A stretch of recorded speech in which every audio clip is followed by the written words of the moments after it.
Tuduha adalah melanjutkan kajian kitab Bulughul Maram dengan bab pembatal wudu yang insya Allah akan dibawakan oleh Ustadz Lutfi Abdul Jabar. Dan untuk ba'da maghribnya adalah melanjutkan kitab Masail Jaliyah oleh Ustadz Sofyan Khalid Rurai dengan tema menafikan kebenaran dan menerima kebatilan. Lalu untuk selanjutnya insya Allah di bulan-bulan berikutnya, di hari ini, hari Kamis, insya Allah Ustadz di pekan pertama akan merutinkan kajian di Masjid An-Nabaini dengan kitab yang akan disampaikan selanjutnya. Lalu terakhir adalah untuk mohon maaf untuk Bapak yang sedang di belakang yang menyender, agar untuk tidak menyender di tembok situ, karena ketika menyender di tembok situ kamera untuk live streaming akan bergetar. Jadi mohon kesediaannya agar bergeser. Terima kasih, demikian dapat kami sampaikan. Wassalamualaikum warahmatullahi wabarakatuh. Untuk Ustadz, tafadhol masykur.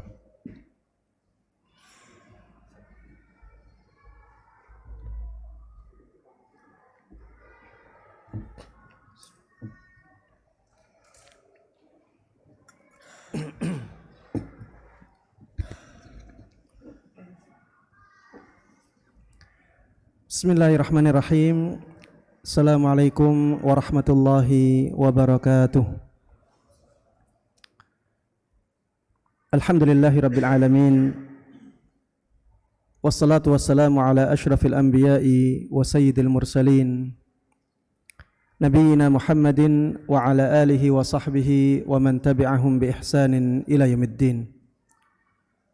Allahumma inna nas'aluka bi asma'ikal husna wa sifatikal ula an tu'allimana ma yanfa'una wa an tanfa'ana bima 'allamtana wa an tazidana 'ilman wa 'amala wa an taj'ala hadzal 'amal khalisan liwajhikal karim wa an tusahhila lana umurana wa talabana fil 'ilmi wa an tusliha lana qulubana wa syu'unana kullaha wa alla takilana ila anfusina tarfata 'ain innaka waliyyu dzalika wal qadiru alaih.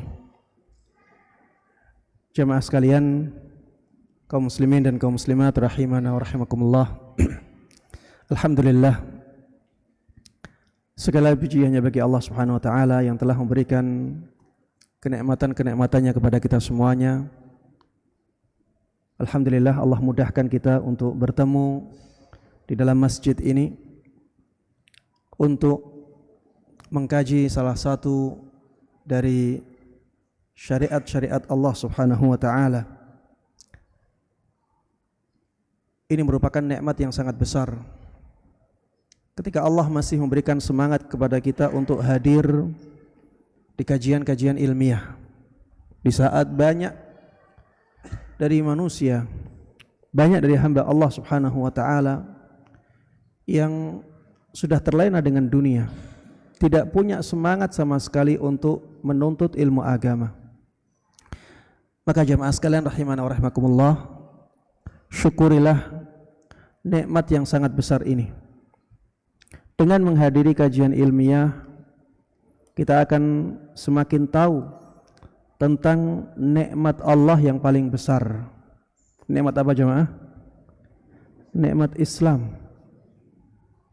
Dari kajian-kajian ilmiah seperti inilah kita akan semakin tahu bahwa nikmat Islam ini nikmat yang sangat luar biasa yang Allah berikan kepada kita. Di sisi lain, banyak sekali dari hamba-hamba Allah Subhanahu wa taala yang menyia-nyiakannya. Alhamdulillah, Allah memberikan kepada kita kemudahan dan taufik untuk menghadiri kajian ilmiah seperti ini. Mudah-mudahan nikmat ini terus Allah jaga ada pada kita, dan mudah-mudahan kita bisa mensyukurinya dengan sebaik-baiknya. Mudah-mudahan juga Allah Subhanahu wa taala menambah untuk kita kenikmatan-kenikmatan yang lainnya. Amin amin ya rabbal alamin. Tidak lupa salawat dan salam, begitu pula keberkahan dan kenikmatan semoga selalu terlimpahkan dan tercurahkan kepada Nabi Agung Muhammad sallallahu alaihi wasallam, begitu pula kepada seluruh keluarga beliau, seluruh sahabat beliau, dan seluruh kaum muslimin yang mengikuti beliau dan para sahabatnya dengan baik hingga hari akhir nanti. Jamaah sekalian rahimana wa rahimakumullah. Tema kajian kita pada kesempatan kali ini adalah tema yang ringan ya. Tema yang ringan. Menarik benang merah antara usul fikih dan akidah. Ya. Apa tujuan kita membahas tema ini? Untuk mengetahui hubungan antara usul fikih dengan akidah. Ya. Apa hubungan usul fikih dengan akidah? Dengan kita mengetahui benang merahnya, maka kita akan tahu apa hubungan antara keduanya. Namun jemaah sekalian rahimana wa rahimakumullah, sebelum kita masuk ke tema inti, ada baiknya kita mengetahui apa perbedaannya dahulu. Sebelum kita mengetahui persamaannya yang itu menjadi tema inti kita, maka kita harus tahu dulu apa perbedaannya. Ilmu usul fikih adalah ilmu yang membahas tentang tiga hal yang mendasar.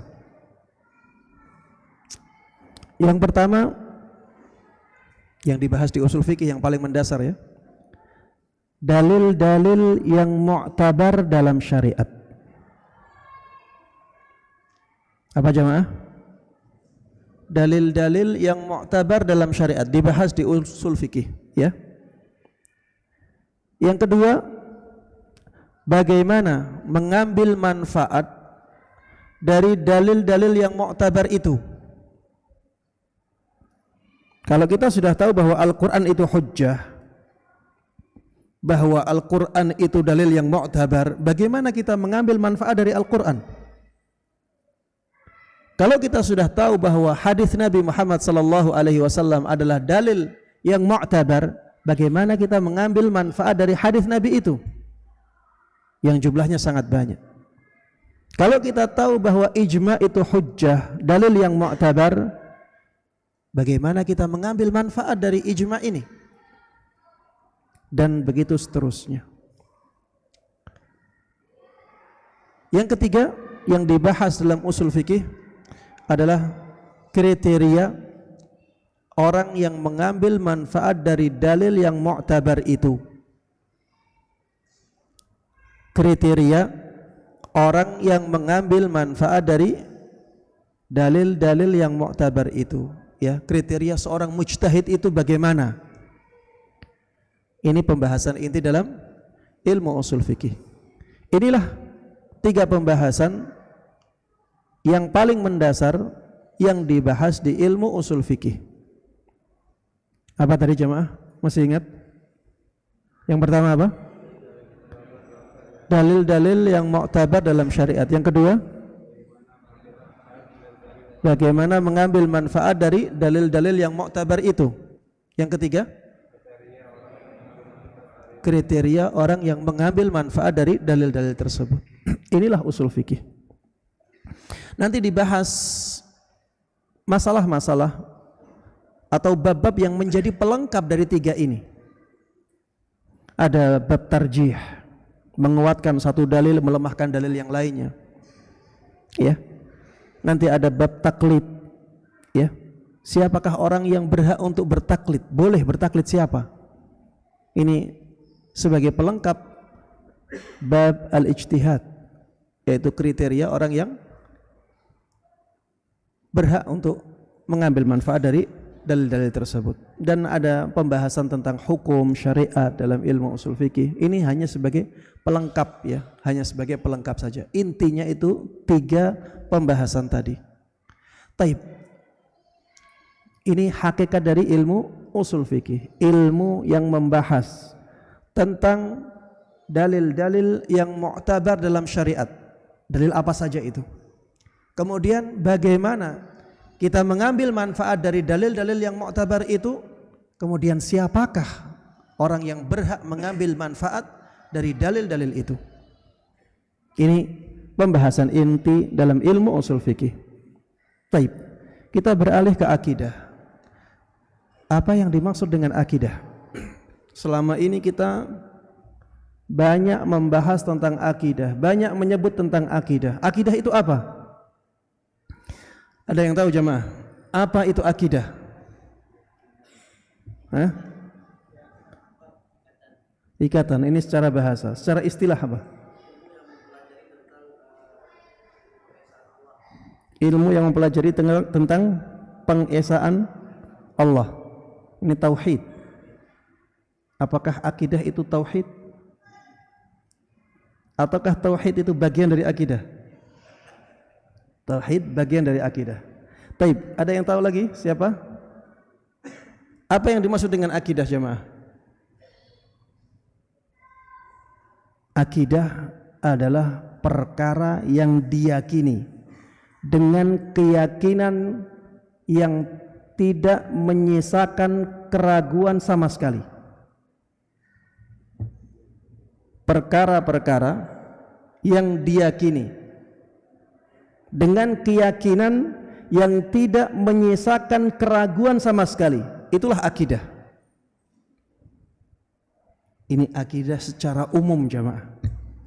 Makanya di sana ada akidah yang batil, ada akidah yang sahih. Intinya tadi, kalau ada sebuah perkara diyakini oleh seseorang dengan keyakinan yang tanpa menyisakan keraguan sama sekali, itu namanya akidah. Kalau itu salah, namanya akidah yang batil, akidah yang salah. Kalau itu benar, itu namanya akidah yang sahih. Ya, ini akidah secara umum. Kalau dikatakan akidah Islam atau akidah Islamiyah, berarti yang benar saja. Akidah Islamiyah atau akidah Islam adalah perkara-perkara yang diyakini oleh seseorang dengan keyakinan yang tanpa menyisakan keraguan sama sekali, yang datangnya dari Allah dan Rasulnya. Ini akidah Islamiyah. Akidah Islam itu seperti itu. Setiap perkara yang diyakini oleh seseorang dengan keyakinan yang tanpa menyisakan keraguan sama sekali, dan datangnya dari siapa? Dari Allah dan Rasulnya. Taib. Dari sini kita akan tahu ya perbedaan antara usul fikih dengan akidah. Ya, perbedaannya sangat jauh ya. Usul fikih menjelaskan tentang bagaimana berdalil, mana dalil-dalil yang mu'tabar, terus siapa yang berhak untuk mengambil manfaat dari dalil-dalil itu, siapa yang berhak menyimpulkan hukum dari dalil-dalil yang ada. Ini usul fikih. Sedangkan ilmu akidah Islam adalah ilmu yang mempelajari tentang perkara-perkara yang seharusnya diyakini oleh seorang muslim dengan keyakinan yang tanpa menyisakan keraguan, yang datangnya dari siapa? Dari Allah dan Rasulnya. Taib. Setelah kita mengetahui perbedaan antara usul fikih dengan akidah, maka kita akan masuk ke tema inti kajian kita pada kesempatan kali ini. Ya, menarik benang merah antara usul fikih dengan akidah. Apa benang merah yang bisa menghubungkan antara usul fikih dengan akidah ini? Di sini saya sebutkan 5 hal yang menghubungkan antara ilmu usul fikih dengan akidah. Yang pertama jemaah sekalian rahimana wa rahimakumullah, dua ilmu ini adalah ilmu syariat. Ya. Kedua-duanya adalah ilmu apa? Syariat. Kalau dikatakan ilmu syariat, berarti datangnya dari siapa? Dari Allah. Jadi dua ilmu ini datangnya dari siapa? Dari Allah Subhanahu wa ta'ala. Ilmu akidah datangnya dari Allah Subhanahu wa taala. Ilmu usul fikih juga datangnya dari Allah Subhanahu wa taala. Karena keduanya datangnya dari Allah Subhanahu wa taala, maka keduanya memiliki kemuliaan. Keduanya memiliki kemuliaan. Semua keutamaan, ya, semua dalil yang menyebutkan keutamaan menuntut ilmu agama itu berlaku untuk kedua ilmu ini. Saya ulangi, semua dalil yang menunjukkan keutamaan menuntut ilmu agama itu berlaku untuk dua ilmu ini, yaitu ilmu akidah dan ilmu usul fikih. Misalnya, Rasulullah sallallahu alaihi wasallam dahulu menyabdakan, "Man salaka tariqan yaltamisu fihi ilman sahhalallahu lahu bihi tariqan ilal jannah." Barang siapa yang meniti jalan untuk menuntut ilmu agama,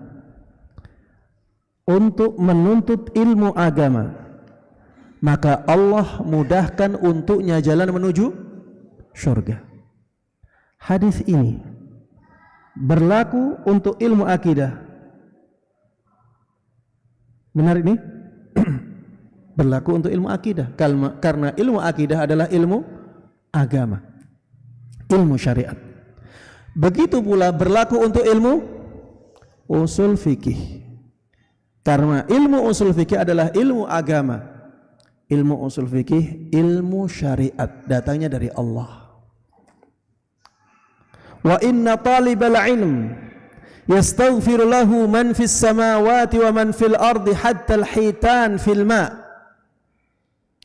Sesungguhnya semua penduduk langit dan semua penduduk bumi sampai ikan-ikan yang ada di perairan itu semuanya memintakan ampun untuk siapa? Penuntut ilmu agama. Penuntut ilmu agama umum, masuk di dalamnya penuntut ilmu akidah, masuk di dalamnya juga penuntut ilmu usul fikih. Yarfa'illahu alladhina amanu minkum walladhina utul ilma darajat. Allah akan mengangkat orang-orang yang beriman dari kalian dan orang-orang yang berilmu, orang-orang yang dikasih ilmu oleh Allah dengan derajat yang sangat tinggi. Orang yang diberi ilmu. Ilmu di sini ilmu apa? Ilmu agama. Masuk di dalamnya ilmu akidah, masuk di dalamnya juga ilmu usul fikih. Seperti itu seterusnya jemaah. Semua dalil yang menunjukkan tentang keutamaan menuntut ilmu, maka masuk di dalamnya ilmu akidah, masuk di dalamnya juga ilmu usul fikih, masuk di dalamnya juga ilmu agama yang lainnya. Baik. Yang kedua jemaah sekalian rahimana wa rahimakumullah. Ilmu akidah dan ilmu usul fikih ini di samping ilmu agama, di samping ilmu syariat, keduanya ilmu yang menjadi dasar, ya, dua-duanya ilmu yang menjadi pondasi. Ilmu akidah itu pondasi agama seseorang, sedangkan ilmu usul fikih itu pondasi berdalilnya seseorang, pondasi seseorang dalam berdalil.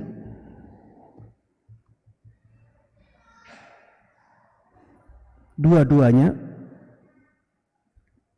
merupakan pondasi, ya, ilmu yang sangat penting di dalam Islam karena dua-duanya merupakan pondasi. Ilmu akidah pondasi apa jemaah? Ilmu akidah pondasi apa? Beragama seseorang. Ya, pondasi agama seseorang itu akidah.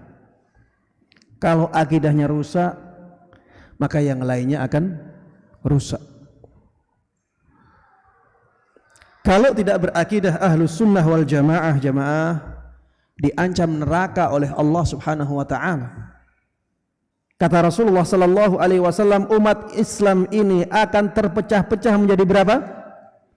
73 golongan, dan hanya satu yang masuk surga. Hanya satu yang masuk surga, yaitu mereka yang berakidah ahlus sunnah wal jamaah, ma ana alaihil yaum wa ashabi. Mereka yang berada di atas ajaranku dan ajaran para sahabatku. Itulah akidah ahlus sunnah wal jamaah. Kalau akidahnya ini rusak, maka yang lainnya akan rusak. Ini menunjukkan bahwa ilmu akidah itu ilmu yang sangat penting sekali. Bahkan banyak sekali para ulama yang menegaskan bahwa ilmu akidah itu ilmu yang paling mulia di dalam Islam. Ilmu akidah ilmu yang paling mulia dalam Islam. Tidak ada yang melebihi ilmu akidah dalam kemuliaannya. Kenapa? Karena ilmu akidah ini membahas tentang sesuatu yang paling tinggi kemuliaannya. Di antara yang dibahas di ilmu akidah siapa? Di antara yang dibahas di ilmu akidah siapa? Allah. Apakah ada yang lebih mulia daripada Allah? Tidak ada. Kata para ulama, kemuliaan suatu ilmu itu tergantung yang dibahas di ilmu itu. Semakin mulia yang dibahas, semakin mulia ilmu itu. Kalau misalnya ada ilmu yang menjelaskan atau yang membahas tentang pencurian, bagaimana bisa mencuri dengan cara yang paling aman, ilmu ini mulia tidak? Ilmu yang sangat buruk. Kalau misalnya ada ilmu yang mempelajari tentang bagaimana bisa berzina, na'udzubillah min dzalik, dengan cara yang paling enak, apakah ilmu ini ilmu yang bagus, mulia? Tidak, ilmu yang hina sekali. Karena apa? Karena yang dibahas sesuatu yang sangat hina. Bagaimana cara menjamret, bagaimana cara membunuh, bagaimana cara melakukan hal-hal kemaksiatan yang lainnya. Ilmu yang membahas tentang sesuatu yang hina jadinya hina. Dan semakin mulia yang dibahas oleh ilmu, maka semakin mulia ilmu tersebut. Dan tidak ada yang lebih mulia daripada Allah subhanahu wa ta'ala. Dan itu dibahas di ilmu akidah. Kemudian ilmu usul fikih. Ini juga ilmu yang sangat mulia dan sangat penting di dalam Islam. Karena yang dibahas dalil-dalil syariat. Dalil-dalil syariat ini merupakan sesuatu yang sangat mulia, dibawa oleh Nabi Muhammad sallallahu alaihi wasallam dan nabi-nabi sebelumnya. Ilmu syariat ini merupakan sesuatu yang sangat mulia sekali. Makanya ilmu usul fikih menjadi ilmu yang sangat mulia sekali. Al-Ghazali, seorang imam besar dalam ilmu usul fikih, mengatakan, wa asyraful ulum mazdawaja fihi al-aqlu was-sam'.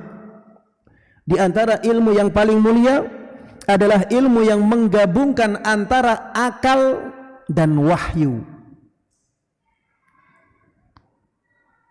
Di antara ilmu yang paling mulia adalah ilmu yang menggabungkan antara akal sehat dengan wahyu. Wastahaba fihi ar-ra'yu wasyara'. yang memadukan antara pendapat dan syariat. Kemudian beliau mengatakan wa ilmul fiqhi wa usuluhu min hadzal qabil. Wa ilmul fiqhi wa usulihi min hadzal qabil. Dan seperti itulah ilmu fikih dan usul fikih. Beliau katakan ilmu fikih dan ilmu usul fikih itu ilmu yang menggabungkan antara logika dan wahyu. Ilmu yang memadukan antara pendapat dan syariat. Pendapat manusia dan syariat digabungkan. Makanya di ilmu usul fikih logika seseorang harus digunakan. Tidak hanya membaca hadis saja, membaca ayat saja tanpa perenungan. Di ilmu usul fikih kita benar-benar harus menggunakan logika kita. Di samping kita menggunakan dalil-dalil yang ada dalam syariat. Kemudian Al-Ghazali mengatakan fa innahu ya'khudhu min safwi syar'i wal aqli sawa as-sabil. Karena ilmu fikih dan ilmu usul fikih ini mengambil dari dalil syariat dan dari dalil akal jalan yang lurus. Ya. Ilmu usul fikih itu mengantarkan seseorang kepada dalil yang sahih, dalil yang kuat bagaimana. Ilmu usul fikih juga mengantarkan seseorang kepada logika yang lurus. Bagaimana kita menggunakan akal kita ini dengan baik dalam memahami dalil-dalil syariat. Kemudian beliau mengatakan fala huwa tasarrufun bimahdhil uquli bihaitsu la yatalaqqahu asy-syar'u bil qabul wala huwa mabniyun ala mahdhit taqlid alladhi la yashhadu lahu al-'aqlu bit-ta'yid wat-tasdid. Al-Ghazali mengatakan ilmu fikih dan ilmu usul fikih bukan hanya logika yang tidak diterima oleh syariat, dia juga bukan hanya taklid buta yang dinilai tidak baik oleh akal. Ya. Ilmu fikih dan ilmu usul fikih bukan hanya logika yang tidak diterima oleh syariat, dia juga bukan hanya taklid buta yang dinilai tidak baik oleh akal kita. Itulah ilmu usul fikih. Ya, intinya ilmu usul fikih dan ilmu akidah merupakan dua ilmu yang sangat tinggi kedudukannya di dalam Islam. Ini di antara benang merah antara ilmu usul fikih dan akidah. Taib. Yang ketiga jemaah sekalian rahimana wa rahimakumullah,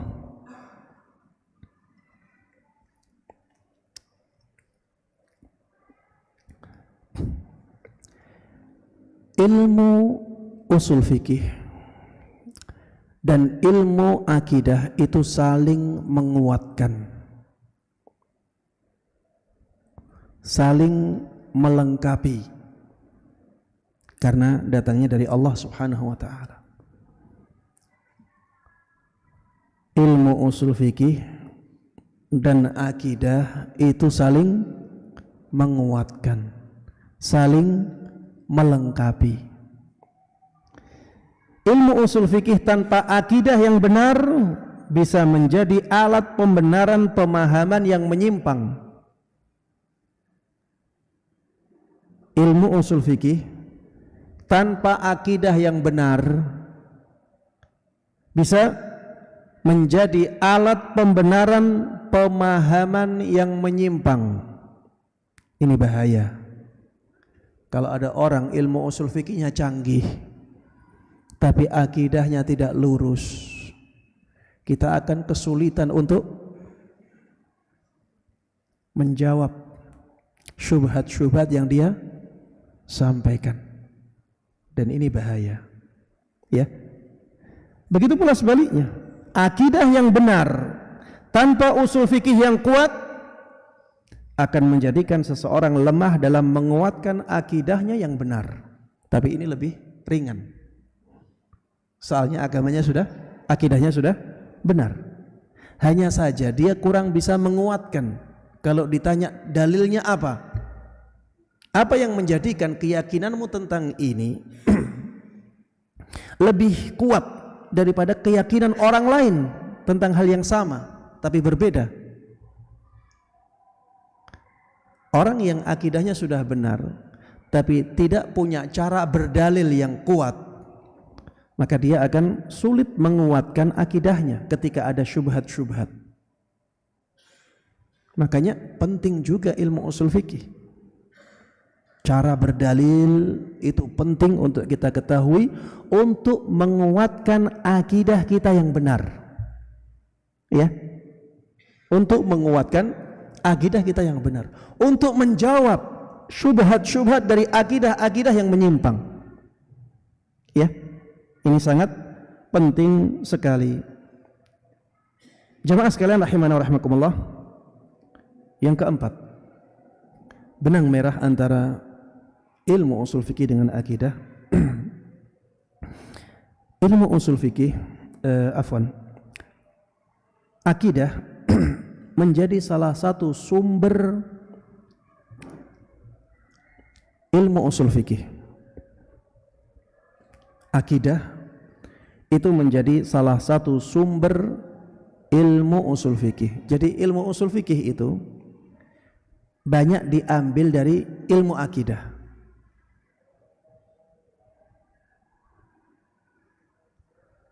Ilmu usul fikih itu banyak diambil dari ilmu akidah. Makanya banyak masalah-masalah yang ada di dalam ilmu usul fikih yang dipengaruhi oleh masalah-masalah akidah.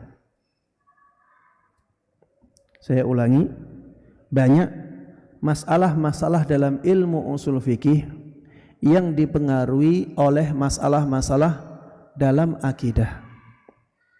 Ya. Masalah-masalah akidah ini mempengaruhi masalah-masalah dalam ilmu usul fikih. Contohnya apa? Seperti misalnya tentang apakah akal itu bisa menganggap apakah akal itu punya hak untuk menganggap sesuatu itu baik ataukah tidak punya hak untuk menganggap sesuatu itu baik atau buruk? Apakah logika manusia berhak untuk menilai sesuatu itu baik atau buruk ataukah tidak punya hak? Hanya Allah yang punya hak untuk itu. Di sini ada pengaruh akidah. Masalah ini dibahas dalam sebagian kitab-kitab usul fikih. Tapi masalah ini sebenarnya berkaitan dengan akidah. Orang-orang Mu'tazilah mengatakan akal, logika itu punya hak untuk menilai sesuatu itu baik atau buruk. Dan ketika akal menilai sesuatu itu baik dan dilakukan oleh seseorang, maka dia mendapatkan pahala tanpa harus ada wahyu. Selama akal manusia menganggap itu baik dan dilakukan oleh manusia, maka dia mendapatkan apa? Pahala tanpa wahyu, tanpa harus ada syariat. Akal sudah bisa menilai itu baik. Begitu pula keburukan, akal bisa menilai sesuatu itu buruk dan ketika dilakukan oleh manusia, maka manusia mendapatkan apa? Dosa tanpa harus ada syariat. Ini orang-orang Mu'tazilah, mereka mendewa-dewakan akalnya. Sebaliknya orang-orang Asy'ariyah, orang-orang Asy'ariyah itu mengatakan akal ini tidak punya hak untuk menilai sesuatu itu baik, menilai sesuatu itu buruk, enggak punya hak. Yang punya hak untuk menilai itu hanyalah Allah. Makanya mereka mengatakan bisa saja Allah itu mengharamkan tauhid.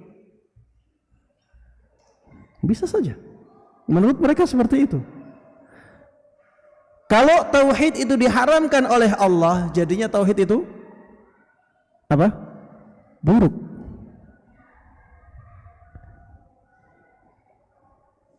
Mereka juga mengatakan bisa saja Allah itu mewajibkan syirik.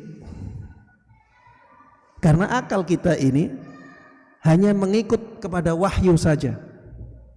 Jadi akal tidak berhak menilai syirik itu buruk. Sehingga bisa saja Allah mewajibkan syirik dan syirik jadi kebaikan. Itu orang-orang Asy'ariyah. Orang-orang Ahlus Sunnah wal Jamaah mereka mengatakan akal, ya ini Ahlus Sunnah ya, mereka berada di pertengahan dan akan selalu sesuai dengan fitrah manusia. Ahlus Sunnah wal Jamaah mengatakan akal bisa menilai sesuatu itu baik atau buruk. Tapi dalam masalah pahala, dalam masalah dosa, maka akal membutuhkan apa? Syariat, membutuhkan wahyu. Ya, ini salah satu masalah dalam ilmu usul fikih yang dipengaruhi oleh akidah. Taib, karena waktu sudah isya ya, kita teruskan kajian ini insyaallah setelah salat.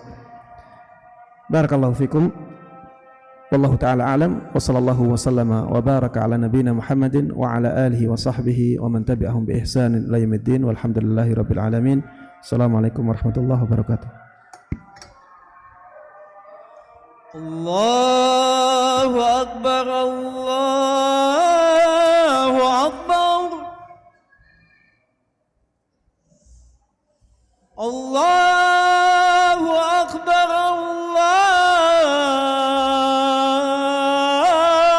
Allahu akbar. Ashhadu an la ilaha illallah.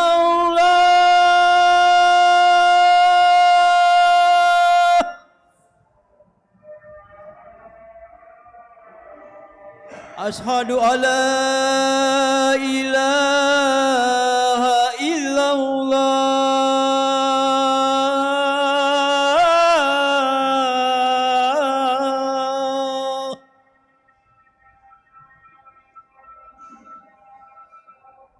Ashhadu anna Muhammadar Rasulullah.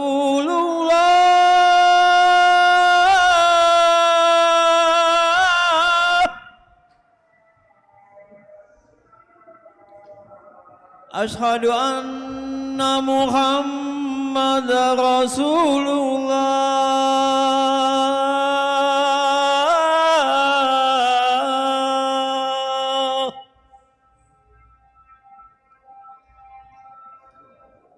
Hayya 'ala shalah.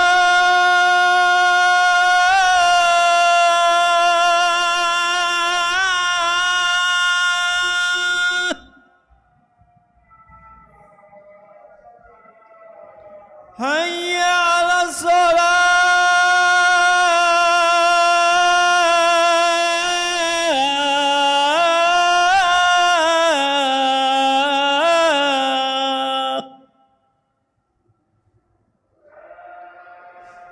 Hayya 'alal falah.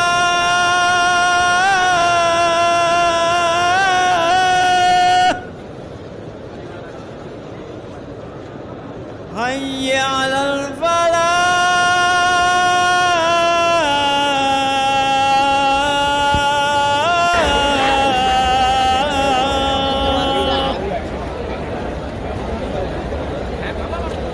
Allahu akbar, Allahu akbar. La ilaha illallah.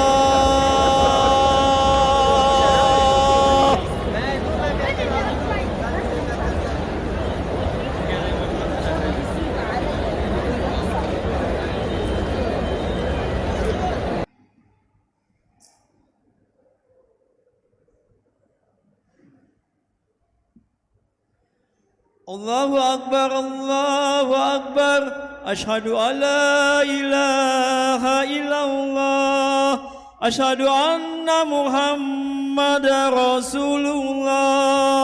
حي على الصلاة حي على الفلاح قد قامت الصلاة قد قامت الصلاة الله أكبر الله أكبر لا إله إلا الله. Istaqimu wa'tadilu. Shafnya diluruskan, dirapatkan.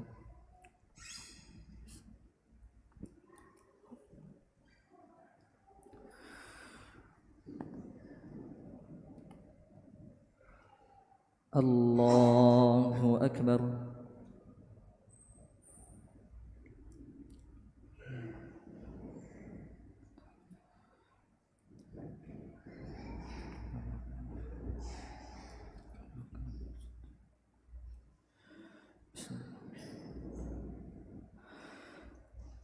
Alhamdulillahi Rabbil Alamin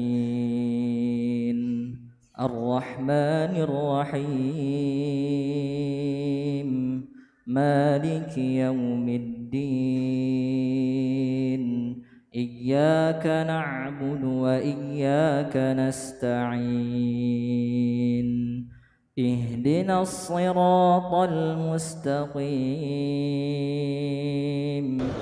صراط الذين أنعمت عليهم غير المغضوب عليهم ولا الضالين.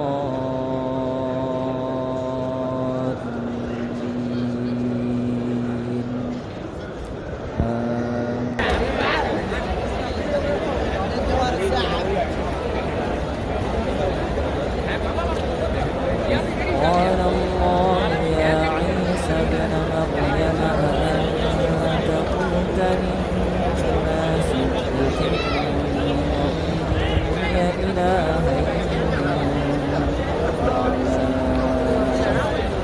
قال سبحانك ما يكون لي أن أقول ما ليس لي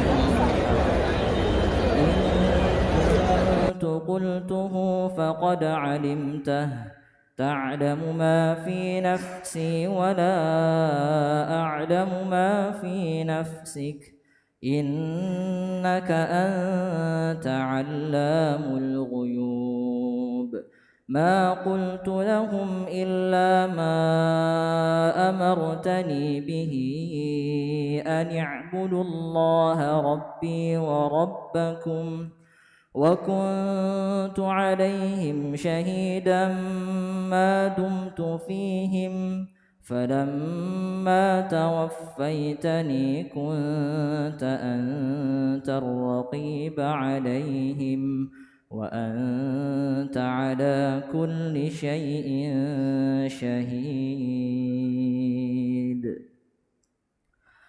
الله أكبر.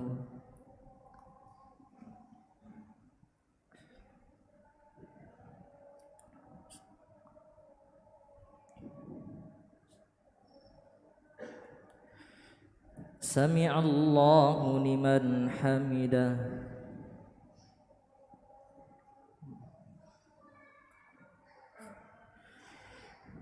الله أكبر.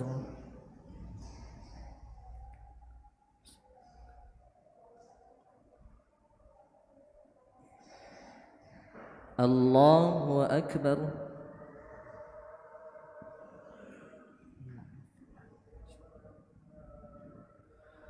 الله أكبر.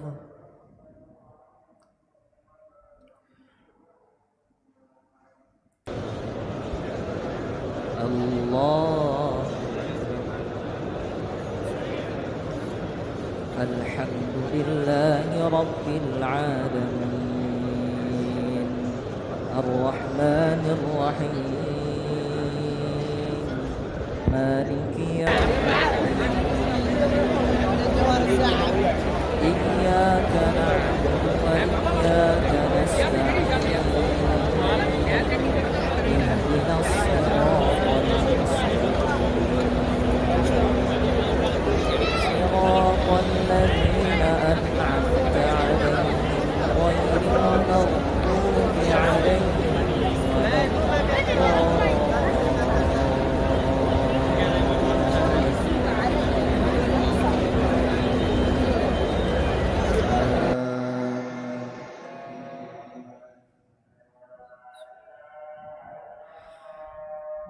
إن تعذبهم فإنهم عبادك وإن تغفر لهم فإنك أنت العزيز الحكيم قال الله هذا يوم ينفع الصادقين صدقهم لهم جنات تجري من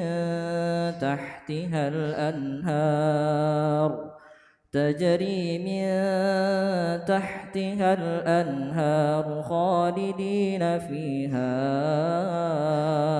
أبدا رضي الله عنهم ورضوا عنه ذلك الفوز العظيم لله ملك السماوات والأرض وما فيهن وهو على كل شيء قدير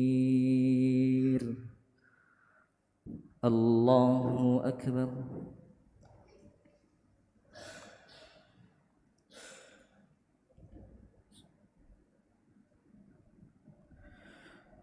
سمع الله لمن حمده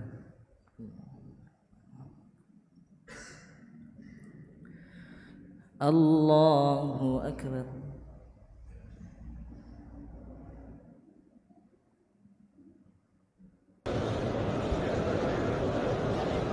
الله أكبر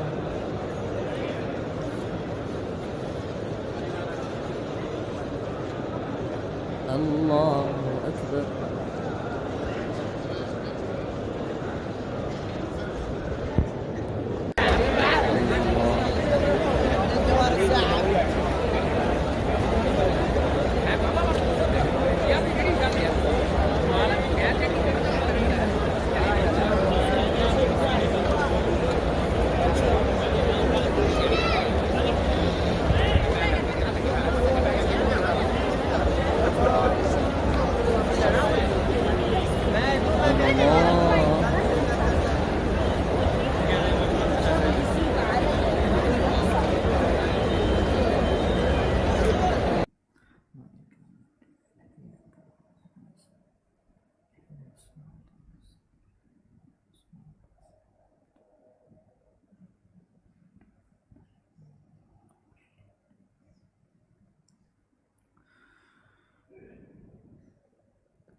الله أكبر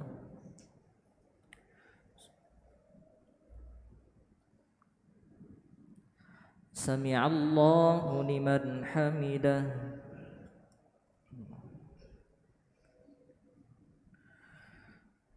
الله أكبر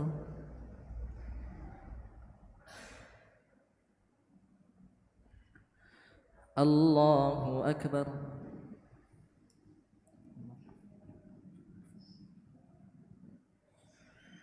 الله أكبر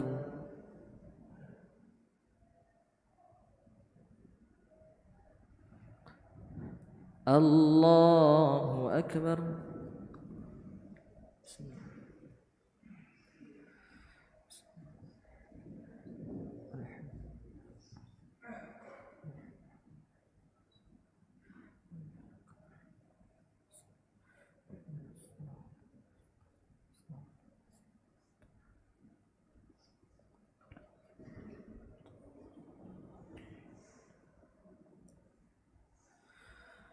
الله أكبر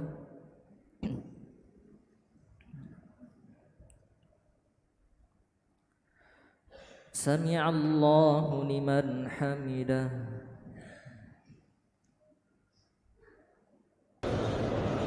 الله أكبر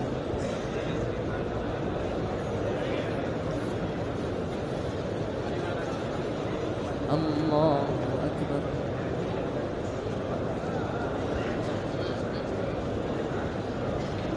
الله أكبر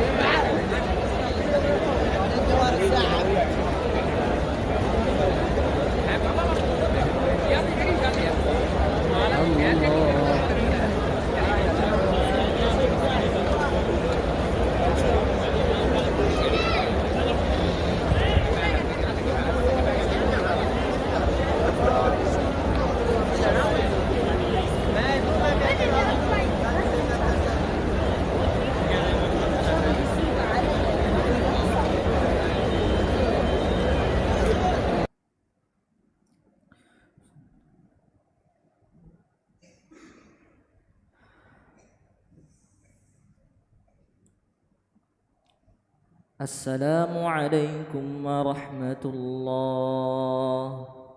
السلام عليكم ورحمة الله.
Bismillahirrahmanirrahim. Assalamualaikum warahmatullahi wabarakatuh.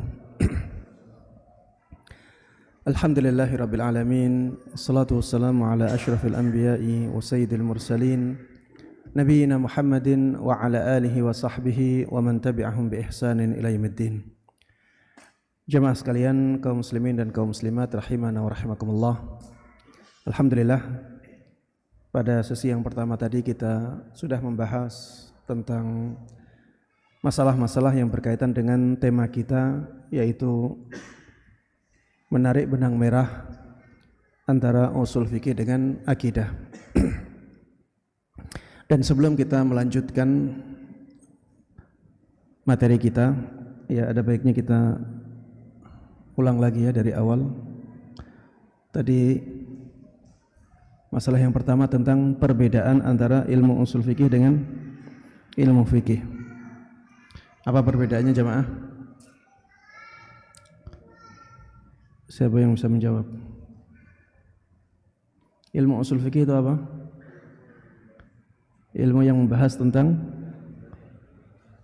tiga hal yang mendasar, yaitu dalil-dalil yang mu'tabar dalam syariat, bagaimana mengambil manfaat dari dalil-dalil tersebut, kriteria orang yang mengambil manfaat dari dalil-dalil itu. Sedangkan akidah itu apa?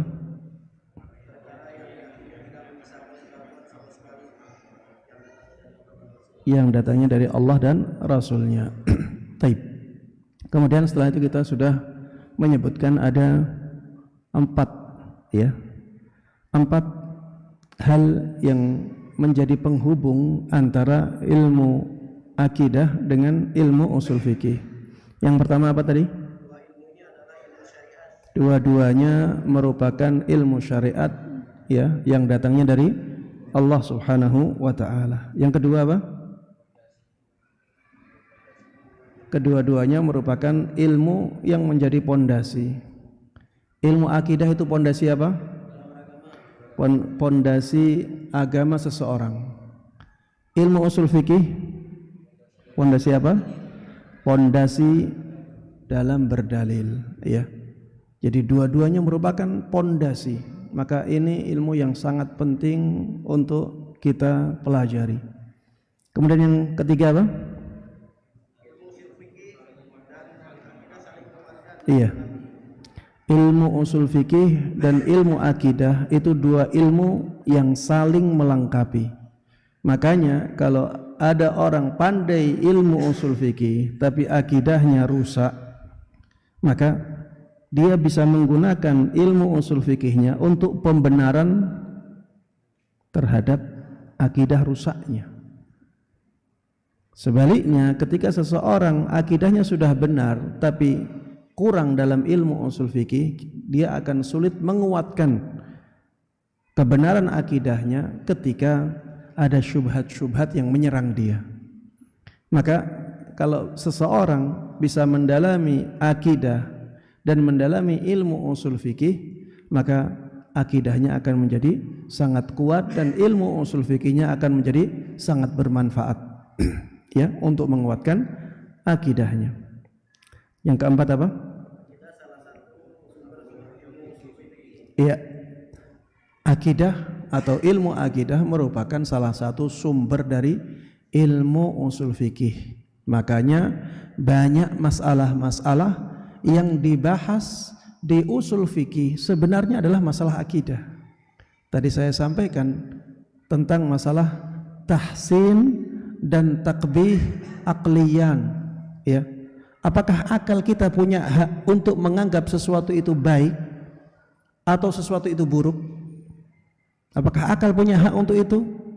Ini sebenarnya permasalahan akidah, tapi banyak dibahas di buku-buku usul fikih, terutama buku-buku yang mutaqaddimin, ya, buku-buku yang lama, yang klasik dibahas. Padahal ini sebenarnya ilmu akidah, ya. Ini sebenarnya masalah keyakinan. Ini sebenarnya masalah keyakinan. Ya, kita tadi sebutkan ada 3 kelompok. Ada kelompok Mu'tazilah, ada kelompok Asy'ariyah, ada kelompok Ahlus Sunnah. Kemudian di usul fikih dibahas juga, apakah nasakh itu ada dalam syariat? Nasakh itu penghapusan syariat. Ya, apakah nasakh itu terjadi dalam syariat Islam? Ini dibahas di banyak buku-buku usul fikih. Padahal sebenarnya ini masalah akidah. Mu'tazilah atau sebagian Mu'tazilah mengatakan nasakh itu tidak ada dalam syariat. Tidak ada penghapusan syariat sama sekali. Karena kalau ada penghapusan syariat berarti syariat itu asalnya tidak lengkap menjadi dilengkapkan, atau asalnya salah kemudian dibenarkan, makanya dihapus. Ini orang-orang yang menggunakan logika mereka. Padahal di dalam dalil-dalil syariat jelas ada penghapusan syariat. Allah Subhanahu wa taala mengatakan, "Ma nansakh min ayatin aw nunsiha na'ti bi khairin minha aw mithliha." Apapun yang kami nasakh, kami hapus, aw nunsiha, atau kami lupakan itu, kami tinggalkan, na'ti bi khairin minha, kami akan datang dengan sesuatu yang lebih baik dari yang dihapus itu. Berarti ada hal-hal yang dihapus dalam syariat. Dulu nikah mut'ah itu pernah dibolehkan. Dulu nikah mut'ah itu pernah dibolehkan, kemudian dihapus menjadi diharamkan sampai hari kiamat. Keledai dulu itu pernah dibolehkan, akhirnya diharamkan sampai hari kiamat. Ya, dulu puasa Asyura itu wajib, kemudian dihapus, diganti puasa Asyura menjadi sunnah, dan begitu seterusnya, banyak yang lainnya. Ya, banyak yang lainnya yang dinasak seperti ini. Apakah berarti asalnya salah kemudian menjadi benar? Jawabannya tidak. Dua-duanya benar. Dua-duanya benar dalam 2 waktu yang berbeda. Ya. Syariat yang pertama itu benar dan itu yang paling sempurna di waktunya. Syariat yang kedua, syariat yang benar dan itu yang paling baik di waktunya. Itulah Ahlus Sunnah wal Jamaah. Jadi Ahlus Sunnah wal Jamaah itu mengedepankan dalil. Kemudian setelah itu baru logika. Logika digunakan untuk memahami dalil, bukan untuk menolak dalil. Kalau misalnya seorang Ahlus Sunnah, ya, kalau misalnya melihat ada dalil kelihatannya tidak sesuai dengan logika dia, maka dia tetap menangkan dalilnya. Dia akan taklukkan logika dia, dia akan tundukkan logika dia di bawah dalil. Dia berusaha memahami dalil itu sebaik mungkin sehingga tidak menolaknya. Inilah logika, posisi logika dalam pemahaman Ahlus Sunnah wal Jamaah, dalam akidah Ahlus Sunnah wal Jamaah itu di bawah apa? Di bawah apa? Wahyu, di bawah dalil. Yang pertama itu wahyu, itu dari Allah Subhanahu wa ta'ala. Kemudian setelah itu ada akal, ya. Akal itu digunakan untuk memahami wahyu. Kalau akal tidak bisa memahami wahyu dengan baik, maka harus kita tundukkan akalnya, kita terima wahyunya. Ya. Seperti misalnya apa? Banyak, ya. Kita tidak bisa mencerna kenapa sholat subuh itu 2 rakaat, kenapa tidak 4 rakaat? Padahal itu kan waktu kita segar-segarnya, ya, kita setelah selesai tidur lama kemudian bangun, itu kan waktu segar-segarnya. Kenapa hanya 2 rakaat? Kenapa sholat itu bentuknya seperti itu? Kenapa tidak setiap 1 rakaat ada 2 rukuk misalnya, sebagaimana setiap 1 rakaat ada 2 sujud? Ini sesuatu yang tidak bisa dicerna oleh akal kita. Ketika syariat sudah memerintahkan, sudah diterima, kita terima itu sebagai syariat. Adapun bagaimana rahasianya itu kita serahkan kepada Allah Subhanahu wa taala. Contohnya lagi misalnya disebutkan di dalam Al-Qur'an, wa im min syai'in illa yusabbihu bihamdi. Segala sesuatu itu bertasbih memuji Allah. Segala sesuatu bertasbih memuji Allah. Segala sesuatu, berarti gedung ini bertasbih. Jawabannya iya. Gelas ini bertasbih, jawabannya iya. Kita nggak bisa menalarnya. Makanya Allah katakan, walakin la tafqahuna tasbihahum. Tapi kalian tidak tahu bagaimana tasbihnya mereka.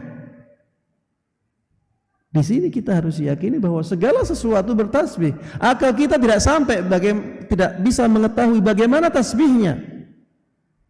Maka kita tundukkan akal. Kita terima wahyunya. Bagaimana tasbihnya segala sesuatu ini? Wallahu a'lam. Wallahu a'lam.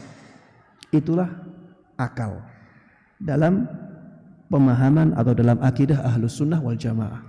Jangan sampai kita katakan, oh berarti wahyunya salah, karena akal saya tidak bisa sampai kepada kenyataan itu. Mana nyatanya nggak bertasbih? Kita melihat nggak bertasbih, berarti wahyunya yang salah. Berarti maknanya bukan seperti itu. Akhirnya ditakwil-takwil, dipelintir-pelintir. Orang yang berakidah Ahlus Sunnah wal Jamaah tidak demikian. Dia menerima wahyu apa adanya. Apabila tidak bisa menalar wahyu itu dengan baik, dia katakan wallahu a'lam. Tapi dia tetap yakini seperti itu. Ya, dia tetap yakini seperti itu. Baik jamaah sekalian rahimana wa rahimakumullah, termasuk di antara yang dibahas di usul fikih padahal sebenarnya masalah akidah adalah apakah Al-Qur'an itu kalamullah atau ibarah an kalamillah, ataukah Al-Qur'an itu makhluk? Dibahas di ilmu usul, ya. Quran itu kalamullah enggak? Apakah Quran itu firman Allah? Ataukah ibarah an kalamillah? Ibarah an kalamillah itu representasi dari firman Allah. Jadi bukan firman Allah. Ini perwujudan dari firman Allah. Ataukah Al-Quran itu makhluk, ciptaan Allah? Ini dibahas di ilmu usul fikih. Padahal sebenarnya ini apa? Akidah. Ini akidah. Ya, Ahlus Sunnah wal Jamaah mengatakan Al-Quran itu firman Allah. Allah yang mengatakannya seperti itu. Allah yang mengatakannya seperti itu. Sedangkan akidah Asy'ariyah misalnya ya, mereka mengatakan Al-Quran itu ibarah an kalamillah. Jadi dia representasi dari firman Allah. Dia bukan firman Allah. Orang-orang Asy'ariyah itu mengatakan Al-Quran atau firman Allah, mereka mengatakan firman Allah itu kalamun nafsi. Kalamun nafsi itu apa? Perkataan hati. Perkataan hati. Jadi tidak ada suaranya, tidak ada hurufnya, tidak ada kata-katanya, tidak tersusun dari huruf-huruf. Kalau antum mengatakan dengan hati antum, atau aku ingin sholat, aku ingin makan, aku ingin minum, itu dalam 1 detik, 1 waktu antum bisa katakan itu dengan hati. Dia tidak terbagi-bagi dalam waktu, tidak terbagi-bagi dalam huruf. Itu kalamullah menurut pemahaman siapa? Asy'ariyah. Enggak ada suaranya, enggak ada hurufnya. Padahal Al-Quran yang ada di depan kita ini ada hurufnya, ada kata-katanya. Makanya mereka mengatakan itu representasi dari kalamullah. Itu bukan kalamullah. Mungkin ada yang bertanya, kenapa sih mereka mengatakan seperti itu? Karena mereka mengatakan kalau kalamullah itu terbagi-bagi dalam huruf-huruf, dalam kalimat-kalimat seperti itu seperti kalam makhluk. Itu seperti ucapan makhluk, seperti ucapan manusia. Kalau firman Allah itu ada suaranya, maka seperti perkataan manusia. Kalau firman Allah itu ada hurufnya, maka seperti perkataan manusia. Akhirnya mereka mengatakan bahwa firman Allah itu seperti apa? Perkataan apa? Hati. Subhanallah. Mereka lari dari sesuatu untuk menghindari penyamaan Allah dengan makhluknya, kemudian mereka terjatuh ke dalam penyamaan Allah dengan makhluknya juga. Bukankah perkataan hati itu juga perkataan makhluk? Bukankah makhluk juga punya perkataan hati? Kalau Ahlus Sunnah wal Jamaah akidahnya itu lurus pertengahan. Orang-orang Mu'tazilah mengatakan Al-Quran itu makhluk ciptaan Allah, bukan firman Allah. Dia makhluk ciptaan Allah. Ahlus Sunnah wal Jamaah mengatakan Al-Quran itu firman Allah, dan Allah ketika berfirman dengan Al-Quran ada suaranya dan bisa ditulis dengan huruf dan tidak sama dengan kalam makhluknya, dan semuanya berdasarkan wahyu. Ahlus Sunnah ketika mengatakan kalamullah itu bisa didengar, bisa ada suaranya, iya ada suaranya. Rasulullah sallallahu alaihi wasallam pernah mendengar suara wahyu itu. Disebutkan di dalam hadis. Wa ma kana li basharin ay yukallimahu Allahu illa wahyan aw min wara'i hijabin aw yursila rasulan fayuhya bi idnihi ma yasha. Tidaklah manusia diajak dialog berbicara oleh Allah Subhanahu wa taala kecuali melalui wahyu. Au min wara'i hijab, atau berupa suara di balik tabir, di balik hijab. Au yursila rasula, atau Allah mengirimkan malaikat untuk menyampaikan wahyunya kepada Nabi Muhammad, kepada manusia.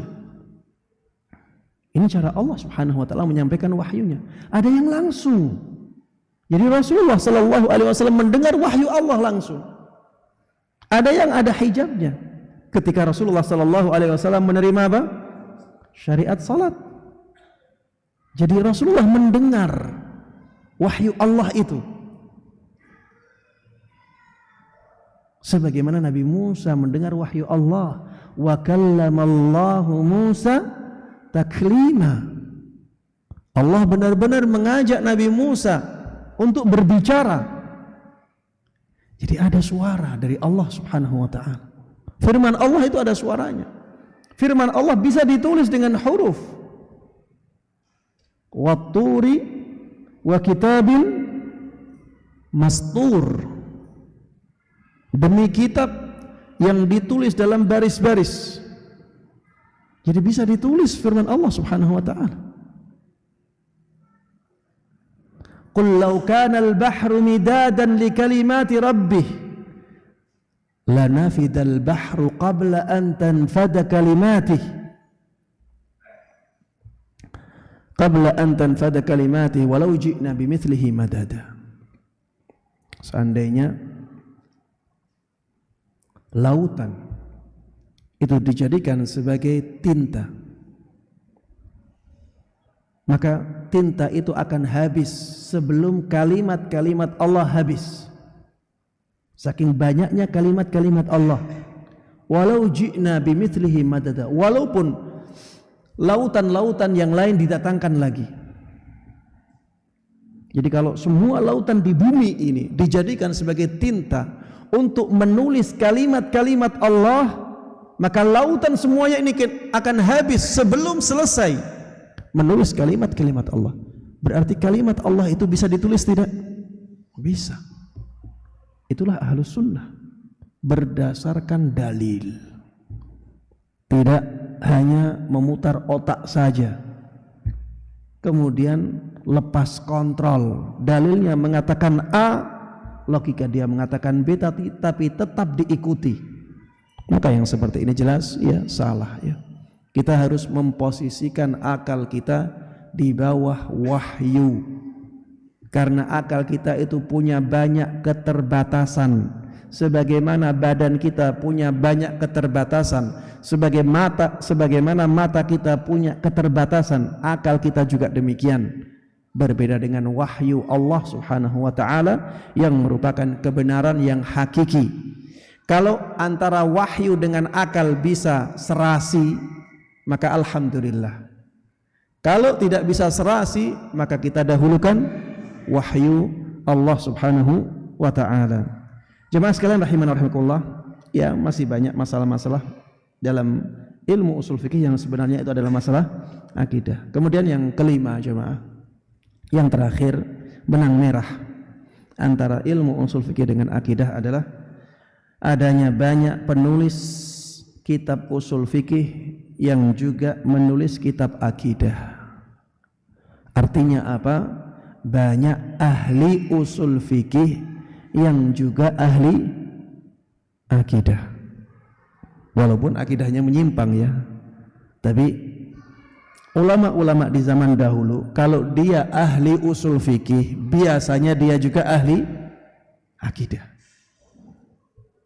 Orang-orang di zaman dulu yang ahli, yang imam-imam usul fikih itu biasanya punya buku tentang akidah. Yang akidahnya Mu'tazilah punya buku akidah tentang akidah Mu'tazilah. Yang akidahnya Asy'ariyah punya buku akidah, tapi akidahnya Asy'ariyah. Yang akidahnya Ahlus Sunnah juga demikian. Kalau dia ahli usul fikih, biasanya dia punya buku akidah Ahlus Sunnah. Saya contohkan ya. Misalnya Al-Qadhi Abdul Jabbar. Ini ulama besar usul fikih dari kelompok Mu'tazilah. Beliau punya kitab yang dijadikan sebagai kitab dasar usul fikih, namanya Al-Umad. Ini orang Mu'tazilah punya usul fikih namanya Al-Umad. Dia juga punya kitab akidah namanya Al-Mukhtasar fi Usuluddin, ringkasan tentang dasar-dasar agama. Ya, ini kitab akidah. Abul Husain Al-Basri, ini seorang ulama besar usul fikih dari kalangan Mu'tazilah juga. Kitab beliau yang dijadikan sebagai rujukan utama dalam kitab usul fikih namanya Al-Mu'tamad fi Usulil Fiqh. Al-Mu'tamad fi Usulil Fiqh. Ini ulama abad kelima. Dia juga punya kitab namanya Syarhul Usul Al-Khamsah, penjelasan tentang 5 dasar dalam akidah Mu'tazilah. Contohnya lagi misalnya Al-Baqillani, ini ulama besar dalam akidah Asy'ariyah. Beliau punya kitab yang menjadi rujukan utama dalam ilmu usul fikih namanya At-Taqrib wal Irsyad. At-Taqrib wal Irsyad. Ini salah satu dari kitab usul fikih yang menjadi dasar dalam ilmu usul fikih. At-Taqrib wal Irsyad karangan Al-Baqillani. Al-Baqillani juga punya kitab dalam akidah namanya Al-Muqaddimat fi Usulid Diyanat. Al-Muqaddimat fi Usulid Diyanat. Ini akidah Asy'ariyah. Ada juga Al-Juwaini, ulama besar. Ini mazhabnya Syafi'i. Ya, Al-Juwaini, mazhabnya Syafi'i. Beliau akidahnya Asy'ari. Punya kitab usul fikih sangat terkenal sekali. Kitab usul fikih paling bagus di masanya. Namanya Al-Burhan. Al-Burhan fi Usulil Fiqh. Beliau juga punya kitab akidah Asy'ariyah namanya Asy-Syamil fi Usuluddin. Asy-Syamil fi Usuluddin. Al-Ghazali ya sangat terkenal dalam mazhab Syafi'i. Beliau punya kitab, ini juga kitab paling bagus setelah kitabnya Al-Juwaini. Jadi Al-Juwaini ini gurunya Al-Ghazali. Setelah Al-Ghazali menulis kitabnya ini, kitab gurunya menjadi terkubur. Ya, bukan terkubur sih, sudah turun ya. Orang-orang lebih senang ke kitabnya Ghazali ini. Kitabnya Al-Mustasfa. Ya. Al-Mustasfa min ilmil usul. Al-Mustasfa min ilmil usul. Ya, ada kitabnya, memang sangat bagus ya kitab Al-Ghazali ini. Kalau kita membaca enak. Ilmu usul fikih jadi mudah di tangannya Imam Al-Ghazali ini. Yang akhirnya banyak ulama meringkas kitabnya Ghazali ini. Ada Ibnu Qudamah ya, menjadi Rawdatun Nadhir ya. Ada juga kitab-kitab yang lainnya. Ghazali ini akidahnya Asy'ari. Beliau mengarang kitab akidah Bughyatul Murid fi Masailit Tauhid. Bughyatul Murid fi Masailit At-Tauhid, dan masih banyak yang lainnya. Ya, masih banyak yang lainnya. Ulama-ulama usul fikih di zaman dulu itu biasanya punya kitab akidah. Kenapa? Ya karena memang dua ilmu ini itu sangat dekat. Dua ilmu ini sangat dekat, saling melengkapi, saling menguatkan. Ya, ilmu usul fikih dipengaruhi oleh akidah, ilmu akidah bisa dipengaruhi oleh ilmu usul fikih. Ya, ilmu akidah dikuatkan dengan ilmu usul fikih, ilmu usul fikihnya dipengaruhi oleh akidah. Ya, inilah ilmu usul fikih. Makanya jamaah kalau belajar ilmu usul fikih harus hati-hati, karena ilmu ini sudah banyak dipengaruhi oleh akidah-akidah di luar Ahlus Sunnah wal Jamaah. Ustaz, bagaimana kalau kita ingin benar-benar mempelajari ilmu usul fikih? Yang paling penting, belajarlah dari guru yang bermanhaj Ahlus Sunnah wal Jamaah.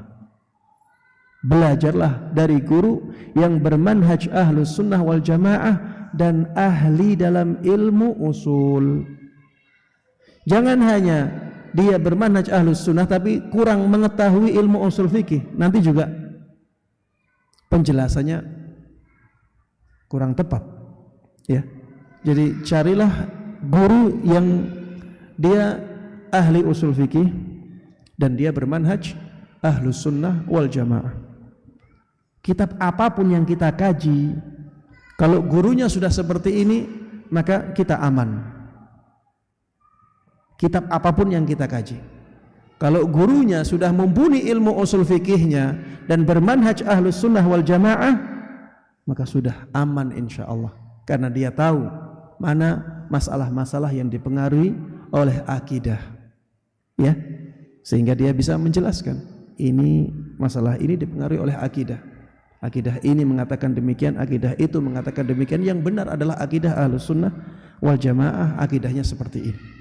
Ya, jamaah sekalian rahimana rahimakumullah, inilah yang bisa saya sampaikan dalam kesempatan kali ini. Mudah-mudahan bermanfaat dan Allah berkahi. Amin amin ya rabbal alamin. Wassallallahu wasallam wa baraka ala nabiyina Muhammadin wa ala alihi wa sahbihi wa man tabi'ahum bi ihsan ila yaumil din. Walhamdulillahi rabbil alamin.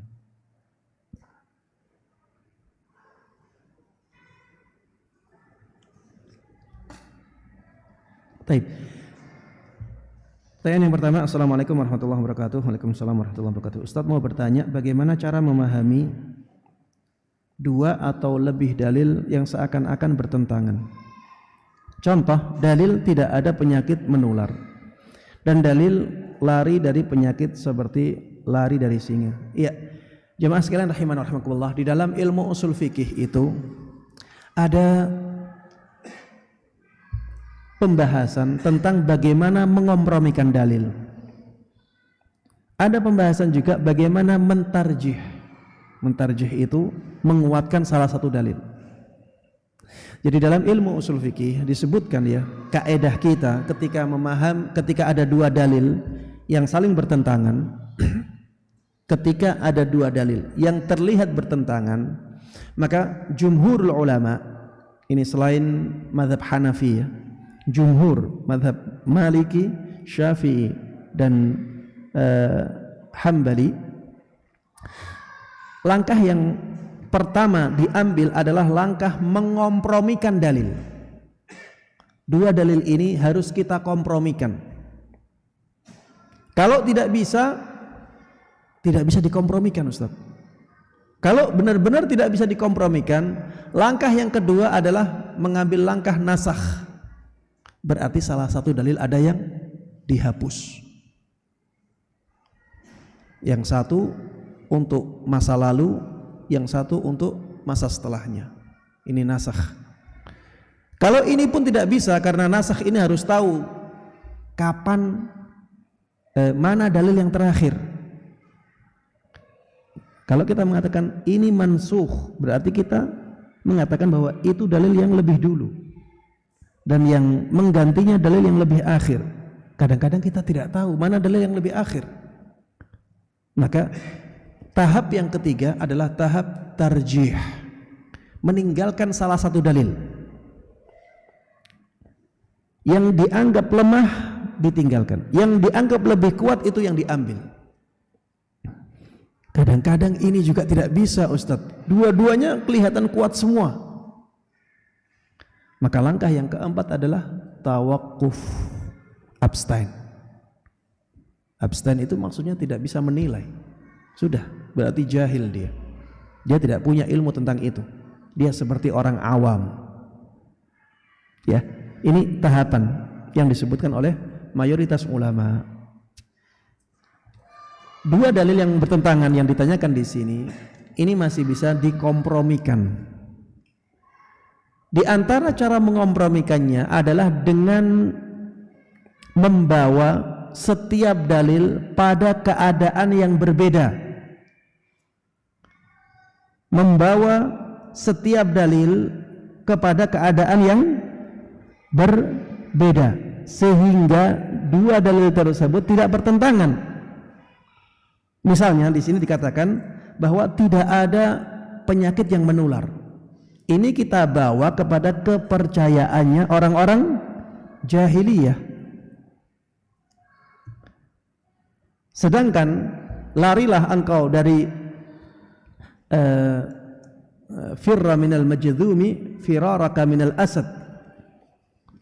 Larilah dari orang yang berpenyakit lepra seperti larimu dari kejaran apa? Singa. Maka hadis ini kita bawa kepada keadaan memang ada penyakit yang menular. Tapi penularannya tersebut atas izin Allah. Sedangkan tadi dikatakan la adwa, tidak ada penyakit menular. Maksudnya adalah seperti keyakinan orang-orang jahiliyah. Keyakinan mereka bagaimana? Keyakinan mereka bahwa dulu itu penyakit menular. Mereka meyakini bahwa penyakit itu bisa menular dengan sendirinya, tanpa campur tangan Allah, tanpa izin atau kehendak dari Allah Subhanahu wa ta'ala. Ya, ini keyakinan orang-orang jahiliyah. Makanya Rasulullah SAW nafikan itu. Kalau maksudnya seperti itu, maka tidak ada penyakit yang menular. Ya, tidak ada penyakit yang menular dengan sendirinya. Itu maksudnya. Tidak ada penyakit yang menular dengan sendirinya. Penularan penyakit itu atas izin Allah. Makanya kadang-kadang ya ada orang di samping orang yang berpenyakit menular, tapi dia tidak tertulari karena Allah tidak menghendaki, karena Allah tidak menghendakinya. Ya, intinya seperti itu ya.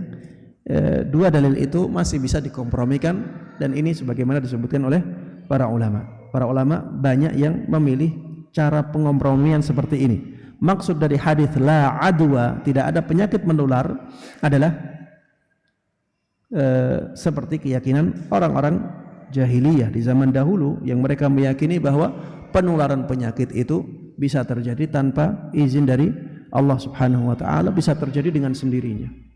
Ya, dan ini yang dinafikan oleh Nabi kita Muhammad sallallahu alaihi wasallam dalam hadis beliau, la adwa. Sedangkan firra minal majdumi firaraka minal asad, larilah dari orang yang terkena penyakit lepra sebagaimana larimu dari kejaran singa.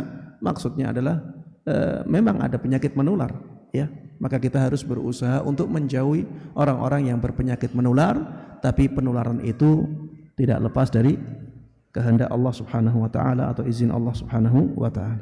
Wallahu a'lam. Ya, di dalam ilmu usul fikih ada pembahasan masalah itu, ya. Dan itu banyak, ya. Bagaimana cara kita mengompromikan dalil itu banyak sekali caranya. Baik. Disebutkan di sini dalam hadis, jika datang kepada kalian laki-laki yang baik agama dan akhlaknya, dan seterusnya. Bagaimana memahami agama dan akhlak dalam hadis ini, Ustaz? Iya, maksud dari agama di dalam hadis ini, wallahu taala alam, adalah pengamalan dia tentang ibadah, ya. Ibadah dia bagus, ya. Maklumat dia tentang agama bagus. Itu yang dimaksud dengan agama. Sedangkan akhlak, ya, akhlak dia dengan manusia. Akhlak dia dengan manusia. Jadi kalau ada orang yang punya kriteria ini, maka telah berkumpul padanya semua kebaikan. Karena kebaikan dalam hubungan dia dengan Allah sudah dia dapatkan dengan baiknya agama dia. Maklumat agama dia benar, banyak. Kemudian dia amalkan dalam ibadah-ibadah dia praktekkan dalam ibadah-ibadah dia. Ini yang berhubungan antara dia dengan Allah Subhanahu wa taala. Akhlak antara dia dengan manusia. Kalau akhlak dia dengan manusia baik, berarti hablum minallahnya baik, hablum minan nasnya juga baik. Maka orang yang seperti inilah orang yang sangat dibutuhkan oleh putri kita yang akan kita nikahkan dengan orang tersebut. Ya, itu maksudnya, ya. Karena memang ada yang orang demikian, jamaah, agamanya baik tapi akhlaknya buruk. Jadi ibadahnya dia masya Allah, pengetahuan dia tentang agama masya Allah, ya. Tapi akhlak dia dengan manusia tidak baik. Ada, ya, ada sebaliknya. Ada orang yang akhlaknya dia dengan manusia masya Allah luar biasa, tapi agamanya tidak baik. Maksudnya pemahaman dia tentang agama tidak baik. Pemahamannya melenceng, misalnya menyimpang, atau pengetahuan dia tentang agama sangat minim. Ini juga kurang bagus, ya. Ini tidak baik. Bisa jadi nanti anak kita diarahkan kepada hal-hal yang diharamkan oleh Allah karena kejahilan dia tentang agamanya. Padahal tujuan dia memuliakan istrinya. Dan ini akhlak yang baik untuk kepada orang lain.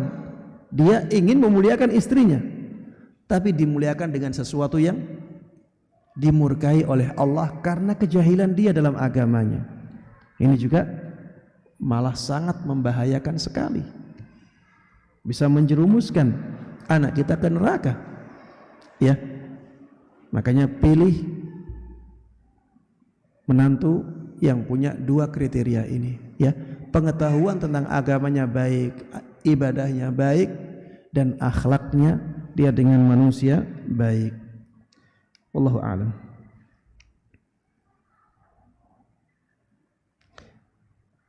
Pertanyaan yang terakhir. Assalamualaikum warahmatullahi wabarakatuh. Waalaikumsalam warahmatullahi wabarakatuh. Afwan Ustaz, apakah seorang akhwat yang sedang dalam belajar sunnah boleh menikah dengan ikhwan yang belum belajar sunnah tapi akhlaknya baik seperti sabar dan santun dan menjalankan salat 5 waktu? Apakah kalau dengan salat istikharah dimudahkan Allah itu sinyal dibolehkan, dengan juga niat mengajak untuk sama-sama talabul ilm? Ya. Iya. Seorang wanita dan walinya, orang tuanya, harus menyadari bahwa setelah menikah Maka orang yang paling tinggi haknya untuk diikuti adalah siapa? Suami.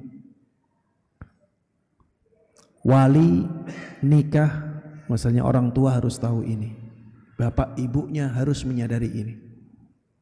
Setelah anaknya, putrinya menikah, maka yang paling berhak diikuti oleh anak tersebut adalah suaminya. Dan di dalam Islam, suami itu dijadikan pemimpin tertinggi dalam rumah tangga. Ya. Allah Subhanahu wa taala mengatakan ar-rijalu qawwamuna 'alan nisa. Para lelaki itu menjadi pengatur untuk para wanita. Mereka yang mengatur. Dari zaman dulu sampai sekarang ya.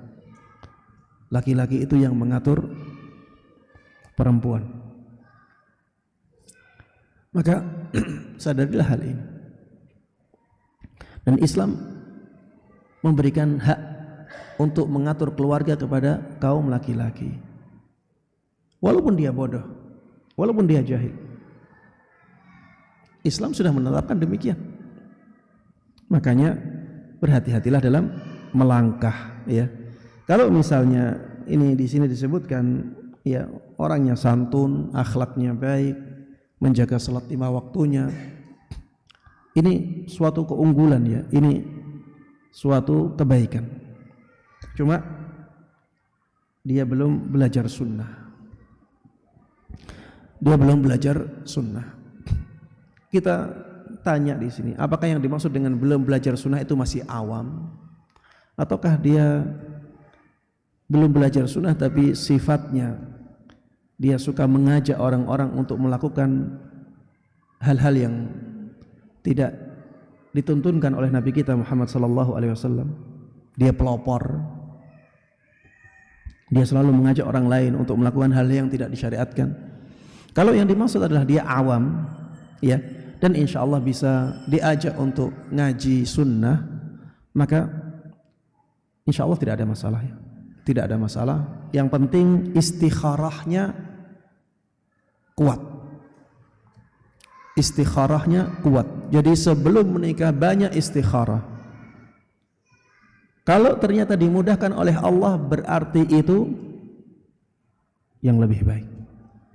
Ya.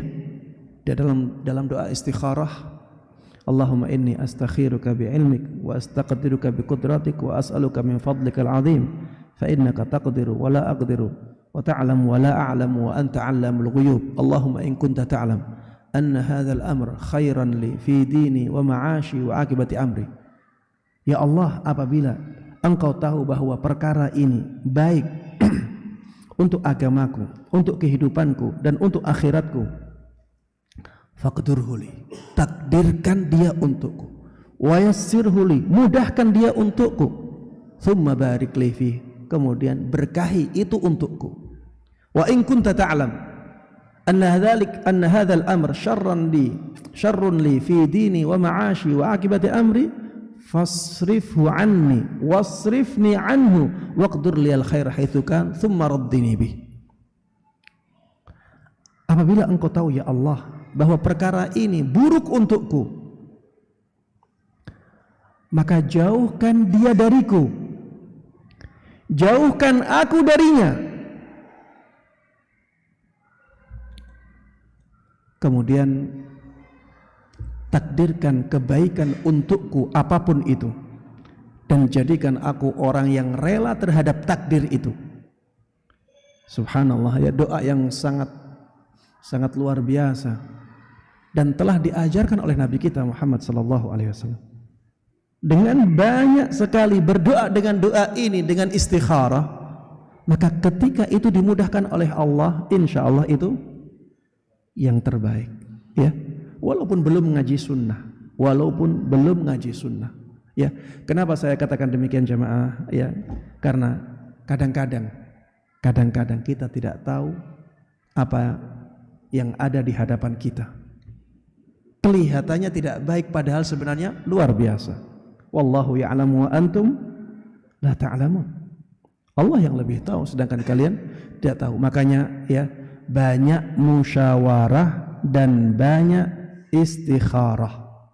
Ya, ketika akan melangkah untuk pernikahan, banyak musyawarah, banyak meminta pendapat kepada orang lain tentang langkah itu baik atau tidak. Kemudian banyak istikharah, dan yang paling pertama adalah istikharahnya.